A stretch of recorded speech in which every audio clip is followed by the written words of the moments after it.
Hi everyone, I'm Kazi and this is Bradley and we're Dream Big Travel Far, and today we want to talk to you about Yogyakarta and the best things to do there. If you do plan to head to Java anytime this year, then you need to go to Yogyakarta or Yogyakarta, however you say it.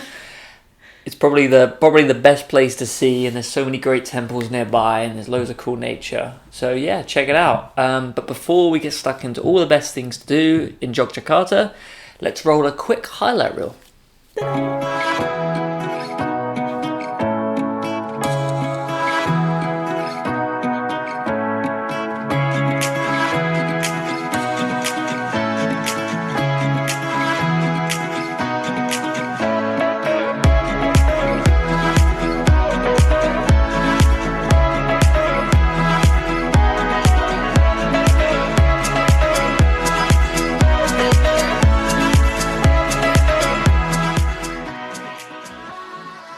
Okay, so number one is BOROBUDUR Temple, which I think I pronounced right.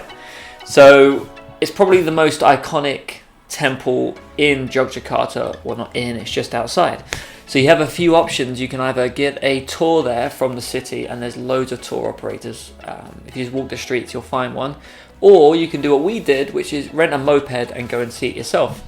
The drive there is really, really cool. And if you're happy riding a moped, then it's a great way to go see it, and it'll probably work out cheaper as well. Yeah. So when you get to the temple, to go inside it costs $25. Good news, if you're a local Indonesian, then it's a lot less. But for Westerners like us, it's $25. You can get a ticket for $35, which is what we purchased, and that gives you entrance to the next temple. We recommend maybe taking at least 2 hours to walk between all the spots. The highlight is the top of the temple itself, with all the cool bells. Probably the best time to go is sunrise, but Definitely the most famous time. Yeah, we missed that. And then before you leave, there is actually a market area that they try to lead you down, and it's a maze. Like stupid tourists we are, we went straight in there, and it took literally about 15-20 minutes to wind our way through this mile-long maze of just stalls of people selling you typical souvenir We junk. actually thought we were never going to get out. No. So basically try and avoid heading the way they want you to head, and instead head for the main gate area and just sort of the way you came in almost, and get out that way. Okay, so number 2 is another temple, and it's PRAMBANAN temple, and hopefully I pronounced that right. But this is actually my favorite temple in Indonesia, and it's probably one of my favorite in all of Asia, quite possibly. This is a really beautiful temple, and there's really intricate details on it. It's actually a little bit worn down in some areas, but I think that adds to the charm. And when you head in, there's 3 different temple complexes within the whole area, and a really great way to see them all is to do what we did, and we rented Segways. Well, that was in time. We rented Segways for a really cheap price, and I'd never been on one before, so naturally I fell. But other than that, it was a great way to get around the different temples. But if you don't want to rent a Segway, you can also take the little shuttle bus, or you can walk. So this temple is included in the price that you paid for the first temple, so $35 for 2. And a lot of people visit the Prambanan temple the second time, so after they do the sunrise. We went around 3 o'clock and it wasn't too warm. There wasn't that many crowds. We were able to get pictures with no one in them. And yeah, so I think that that's a great time to visit, and you can even go inside the temples as well and kind of walk through them, and it's a really great place to visit and one of the top things to do.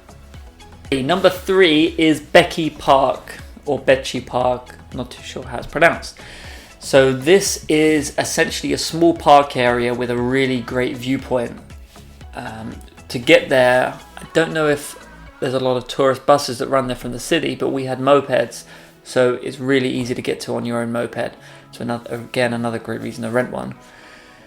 It costs just 8,000 rupiah to get in, which is like 60 cents, less than $1. Yeah. So basically it's mostly targeted towards locals, so it's really cheap for Westerners. They don't get too many Westerners there, I don't think, because it was really great seeing all the locals. They were really quite surprised, and it was Yeah. Good talking to Have a them. nice chat. Yeah, we got talking to some people, and they also have a zip line there as well. So if you want to zip line somewhere, then this is a good spot to do it really cheap. It's $1 to zip line. Yeah, and it's safe enough, you know. I'm still alive. Okay, so number 4 is HUTAN, PINUS, ASRI. And I apologize for my pronunciation. I'm just butchering the language. Anyway, this is what we can describe as a forest area that has lots of really cool picture points. But when you walk down the forest, you will stop off at a very exciting spot first. It's SpongeBob's house, along with his friends. Patrick and Squidward. Yeah, which is honestly one of the most random things I've ever seen, but it was really cool. But after you visit there, if you head on down through the forest, you will come to these really random but great picture opportunities. Now, Indonesia loves creating Instagram moments, and I think that's essentially what these are built for, but the novelty's great. It's super cheap to get in there, and there's this flying eagle that you can climb on and get a picture with. There's a bird cage that you can get in. There's just loads of random stuff, and it's a really weird thing to do, but it's a great thing to do. Okay, number 5 is, I have to read this off the screen, BUKIT, PANGUK, KEDIWUNG. We will put the names here so you can see what we're trying to say. And in the description of this video, we'll put a link to a blog post we wrote on Yogyakarta. So from there, you can find all the different places listed. Yeah. So this is another really cool like Instagram spot. Again, it's clearly been designed for people to capture photo memories. So you head right up into the mountains, and then there's sort of like a big ridge all around the cliff, or just like a big ridge viewpoint, and at different spots around it they're built different chariots and like little islands and things to stand on. And there's locals, workers there in the stalls, and you can give them some rupiah and they come out and take a picture. It's like pretty cheesy and commercial. I mean, the views are really great and the pictures are kind of cool. It's worth going to. Actually, our cover photo on our website is taken from there. So if you want to see what it could turn out like, you can check that out. Okay, so number 6 is, I can't remember how to pronounce it. What is it? SUKORAME. Oh my god. 6 is the SUKORAME rice field, and I spotted this place on Instagram before we went to the island of Java, and I was really excited about it because it was beautiful green rice fields, really cool drone shots, and it's not far from the picture spot that we mentioned before. So we headed on down there and we were wondering, where is this beautiful green field? Well, we visited in the dry season, so there's no green field. So basically it's not open. This has been created for, again, it seems like it's an opportunity. Instagram. But there's a cool walkway throughout it. It's a really nice place, and I reckon that if you visited in the wet season, it's going to be a really cool place to go to. But just don't go in the dry season like we did. You may as well check it out because it's on the way to the other spots we've mentioned here. 7 is what you've all been waiting for. The main reason you visit Indonesia and Java is to see a hobbit house. Yay! And at a place called SERIBU, BATU, SONGGO, LANGIT. Again, we'll put some text here and check out the video, the blog post in the description. They have built a big park area with lots of different attractions to see, but the first one, the main one, is a load of hobbit houses built into the side of the hill. So actually, if you can't afford to go to New Zealand and you want that experience, then this is definitely a cheaper option. A budget version. We didn't spend hours here because we'd already done so many of these picture moments at the other places listed here, but we wanted to see the hobbit houses. So yeah, again, it's worth stopping off at. And if you want to take a whole day there to go zip lining, yeah, you could. But you could probably spend the best part of the day here. Okay, so number 8 is TAMAN, GUMUK, PASIR, which I'm just going to refer to as the sand flower heart, because that's what it is.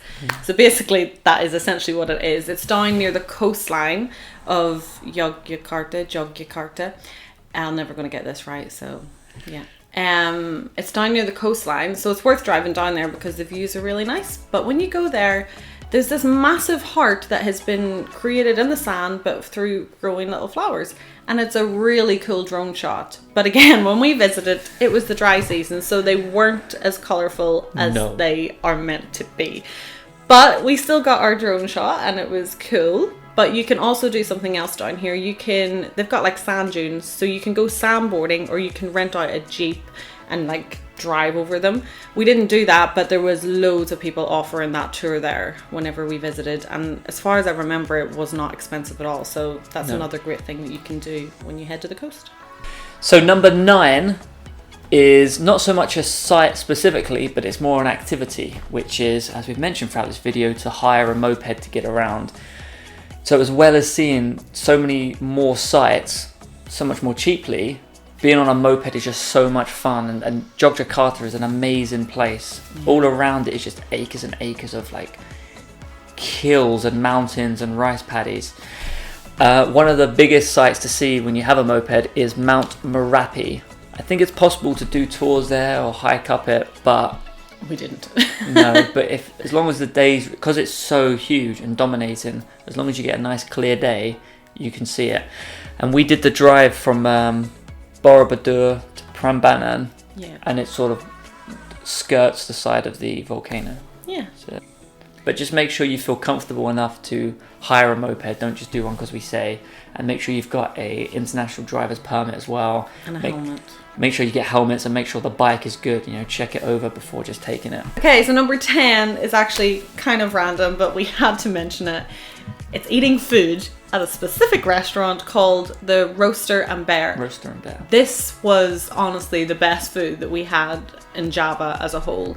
I don't know what we were expecting, but if you've had maybe not had enough of Indonesian food, but you want something a bit different, then these guys have a whole range of like typical Western food, but they do it better than most Western restaurants. It's amazing. And it's so cheap. It's kind of like, it's not really fancy, but it's not a cheap place. It's somewhere mid-range, but the service is so great. The food's presented all like nicely, and they do amazing coffee. And I'm going to link a picture here of the coffee art. They made an actual bear in my coffee, and it was amazing. We actually spent a few hours working in the coffee shop, didn't we? Yeah. After dinner. Yeah, so if you're a digital nomad, that's a really good place to pick up some decent Wi-Fi and a comfortable place to work on your laptop. And good coffee. Yes, that is essential in Java. Yeah. Get good coffee. Well, that's it. That's all 10 things to do in Yogyakarta. In the description below, we have a blog post, and there's a few more things to do as well. So check that out. From Yogyakarta, you're probably going to be heading eastwards towards Malang, and we're going to do another video on that, and we'll put the link to that in the description below. So if it's live now, you can check it out. Also, you have Bandung if you head westwards. Each place can be reached by train. Yeah, the train network in Java is just brilliant. Yeah, we use the trains to get by almost, I think, every spot. So for help on getting around, what to do, where to stay, everything you need to know, then you can check out our blog post, which again is linked in the description. And that's it from us. That's about it. So yeah, if you want to stay tuned for more videos about destinations around the world, then you can subscribe to our channel. But for now, that's it. That's it. Bye. This I spotted on Instagram before we visited Jogga. Fucking hell. Start again. I can't pronounce it because we spent so long calling it Yogyakarta. Yogyakarta.